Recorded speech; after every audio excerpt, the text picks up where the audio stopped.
5 powerful psalms for protection and strength you need to read before a new day. Listen, do you ever wake up already feeling heavy? Before your feet even hit the floor, you sense the anxiety.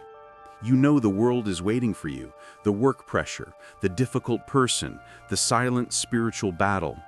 You realize a new day isn't just a new schedule, it's a new set of challenges, new temptations, and new attacks on your peace. We look at the sunrise and wonder, how am I going to get through this?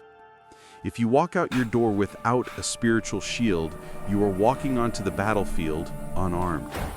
We need more than coffee. We need the unshakable truth of God to surround us. The Bible isn't just a book of stories, it's a battle manual.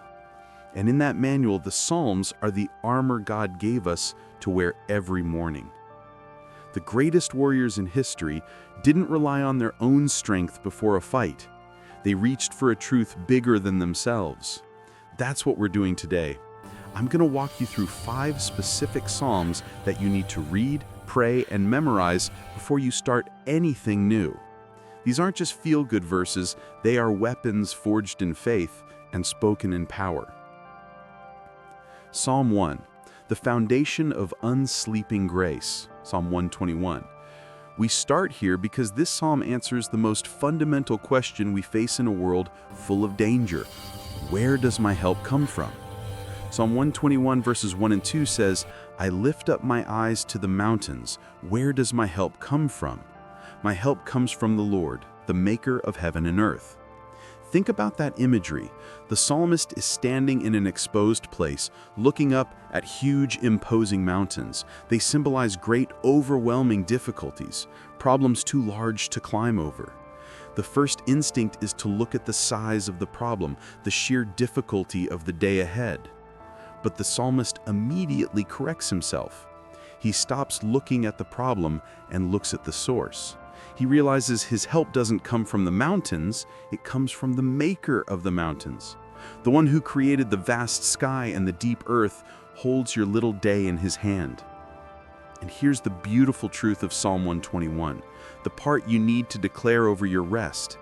Indeed, he who watches over Israel will neither slumber nor sleep.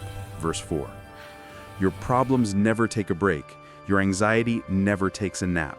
The enemy is relentlessly looking for a weakness, but guess what? Your protector never needs a coffee break. He never gets drowsy at the wheel. He is alert, awake, and watching over you right now. When you start your day, let this be your first quiet prayer. Lord, I look to my problems, but I redirect my gaze to you. You are the sleepless guard of my soul. I am safe because you are awake. Psalm 2.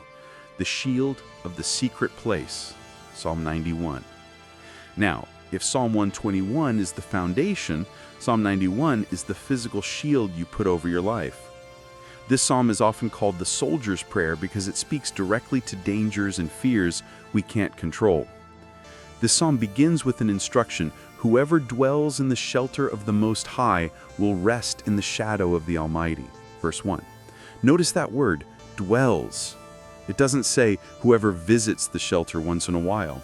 It requires residency. You can't claim God's protection if you don't commit to staying in His presence. When you decide to live your life focused on Him, reading His Word, talking to Him, trusting Him, you are dwelling in His secret place. And what does this dwelling provide? It promises protection from 2 things we fear most: sudden, unseen danger, and lingering, consuming threat. It guards you from the terror of night, verse 5, the unexpected shock, the surprise attack, the sudden bad news that rocks your world. It guards you from the pestilence that stalks in darkness, verse 6, the unseen illness, the slow corruption, the spiritual sickness that takes root over time. The famous part you need to remember as you get dressed: He will cover you with His feathers, and under His wings you will find refuge. His faithfulness will be your shield and rampart. Your shield isn't made of your good works or your willpower, it's made of God's faithfulness. He is faithful to cover you. He is faithful to keep His promise. Walk out the door today saying, I am resting in the shadow of the Almighty. My shield is His promise. Psalm 3, the defiance of fearlessness. Psalm 27. If you feel nervous or anxious about a major decision, a confrontation, or a difficult task, you need to speak Psalm 27 over yourself. This psalm is pure, defiant courage. It starts with the boldest statement in the entire Bible. The Lord is my light and my salvation. Whom shall I fear? The Lord is the stronghold of my life. Of whom shall I be afraid? It's an aggressive statement of faith. The psalmist is essentially saying, if God is light, the darkness has to leave. If God is my salvation, my enemy can't win. He doesn't say he won't have enemies. In fact, he acknowledges the threat. Though war break out against me, even then I will be confident. The bad things can happen, but the believer's inner state does not have to change. Confidence is possible in the middle of chaos. But the psalmist quickly moves from what he doesn't fear to what he truly desires. This is the key to courage, focusing on the right thing. One thing I ask from the Lord, this only do I seek, that I may dwell in the house of the Lord all the days of my life, to gaze upon the beauty of the Lord and to seek Him in His temple. Verse 4. In the face of terror, the one thing he wants is more of God. His prayer is not get me out of the war. His prayer is get me closer to you. When you start your day, don't pray for less fear.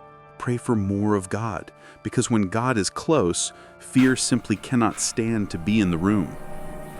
Psalm 4, the cleansing for power. Psalm 51.